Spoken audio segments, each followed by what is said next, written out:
belonging to this conference, and they look the part. I mean, Maryland coming out dominant over Iowa, and Iowa storming back after a 25-point deficit. And then you had USC taking care of business. It was a balanced effort when you look at it. But this is a tough conference day in and day out, and that was showcased tonight. 12 Big Ten teams are in the top 50 of the women's net rankings. This is going to be another record-setting season for this conference. Record-setting season after record-setting season, the standard in Big Ten women's hoops. Let's start out in Iowa City with a top 25 showdown between Iowa and Maryland. A special day at Carver Hawkeye Arena as well, as the team honored Lisa Bluter, the legendary head coach who has recently retired. First quarter action here, Cheyenne Sellers from the far corner knocks it down. Terps led by 13. Second quarter action, Maryland still in control in transition. Kayleen Schmeichel buries the tray. She hit 9 triples, the Terps did rather, in the first half. They led by 21 at the break. Third quarter now, Iowa trailing by 17. Lucy Olson in transition, splashes it in. She had 19 points in this game, and this was part of a 12-0 Hawkeyes run. We move to the fourth quarter. Iowa within 8. Kylie Feuerbach with the steal and the score. Hawkeyes down by as much as 25 in this game, now within 6. Under 4 minutes to go in the fourth. Maryland now leading by 5. Kayleen Schmeichel, money in the bank. Approaching the 2-minute mark. More from Schmeichel. I mean, my goodness, she is hitting time and time again from Caitlin Clark range as well. She led all scores with 26 points, 74-66 the final score. Brenda Van Langen is with the winners. Coming into here to such a hostile environment, you came out big at the beginning of this game. What was behind your focus to get started in this game?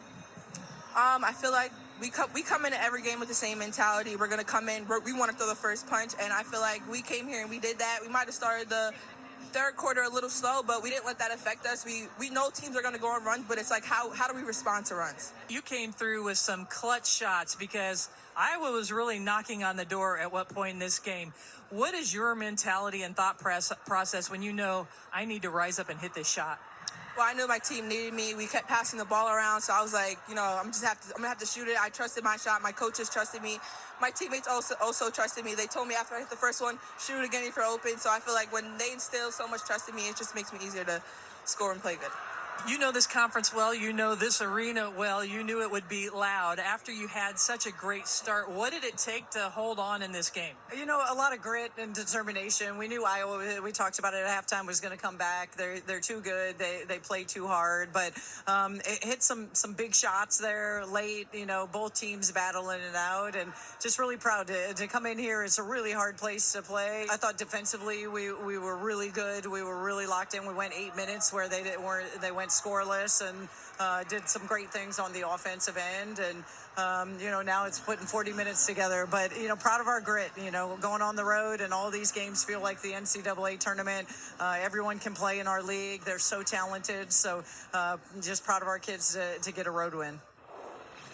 Maryland had a huge lead at the half. Iowa won the third and fourth quarters, but the Terps defense just too good down the stretch. Well, I'm glad that Brenda Frese gave some credit to her defense. 15 steals. They forced 21 Iowa turnovers. They scored 27 points off those turnovers, and it started in the post. This is textbook post defense by Poffenberger. She's given up a few inches, but it doesn't matter. She's so technically sound.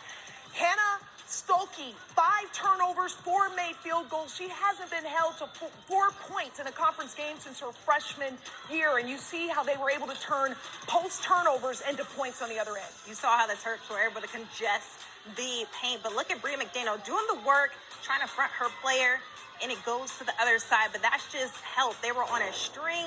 The guards were getting in, digging down low. They were making those post-entry pass tough as well. I think collectively we saw an effort from Maryland to take Iowa off their offensive flow. But then you saw Iowa do the same thing, take a page out of their textbook and do the same thing in the second half to get them going, but they were able to hold off. One offensive note for the Terps, they did shoot 48% from beyond the arc, so that helps the defense as well. Zooming out, though, when you look at this Terps team, 14-0. You often see teams start to cool off once you get into conference play because the fact of the matter is non-con isn't necessarily quite as challenging. Are the Terps, Autumn, the real deal? I definitely think the Terps are for real. And that was the first thing I noticed whenever they came in off hot, setting the tone. And then we saw them, what they did in non-conference play. Now here in conference play, it's because they have depth, something they didn't have last season. And Brenda Frese is so masterful, so craftful at meshing together new talent.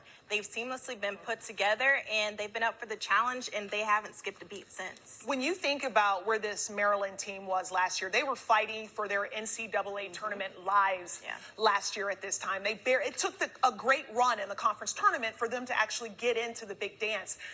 Brenda Frese deserves this. They are a legit top 10 team. They've got depth. Like you said, Autumn, they've got talent. They can score on the perimeter or inside, and they play defense. Yes. And you guys both love defense. We're hammering that home today. Oh, yes. They're both laughing.